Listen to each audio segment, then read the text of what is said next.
for us, soil, but I would say more largely land, are an important component which has been underestimated until now into the climate negotiations. And it is very important because without sequestration, there is no chance that the Paris Agreement can come up to the result which are expected, which is an increase of temperature by maximum 2 degrees. It's only if you add up the potential of soil sequestration that you can do it. We would like to know about this Land Degradation Neutrality Fund by the investment fund Mirova. Where is the UNCCD at with the Land Degradation Neutrality Fund? Well, first let's put it this way.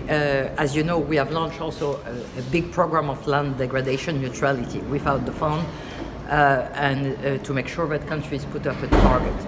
And we're very pleased to announce that we have now 110 countries which have decided to go for that LDN target, and half of them would have a target by COP13 in China. So that's already part of the thing. But as you know, coming from very much an economic kind of perspective, for me it has no sense to have countries which have targets and no means to implement the targets. And that's why we went also for that concept of the LDN fund, and decided that the fund will only make sense if it was not managed by the UN, because I don't think we have the capacity, but managed by the private sector.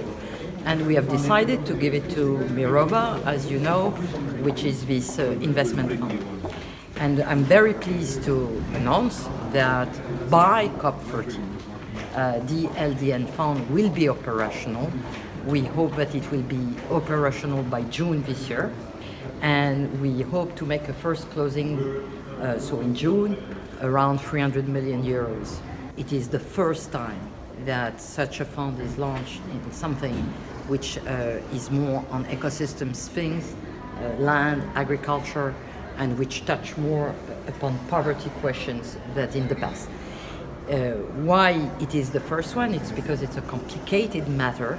As you know, you have all the question of land rights, of indigenous people, I mean, all things which makes it very complicated. And so for many investors, it is a way for the first time to look at a subject which they could not touch upon before. And so we hope to be a precursor to show what are the guidelines and the safeguards you have to put into place to make it a success and hope for reproduction. What approach to land, what land management systems are you looking at? Well, many agroforestry projects, but not only, there are also very small projects which are looking into indigenous ways to manage the land that we are trying to put back into things. And we are also building a lot on the energy-land nexus, because as you know, most of the time the problem on the land issue is the lack of water. And if you have a lack of water, you need energy to get the water anyway for some cases. And so all those projects which links, let's say, energy, water, and land management are a big part of the equation for us. Okay. What is your hopes here at GSOC 17? What are your hopes? My hope is that we can get real methodologies to measure on a national basis how we can really count on land to make it part of the equation of climate change. Because up to now, one of the reasons which slow us down is that many people say, but how can you really say that you're going to sequester 20% of the CO2 emissions? We have no methodology to account for. And so we have to get serious to make sure that it works. Monique Barbut.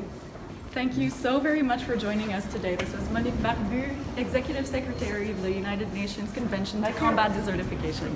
Thank you.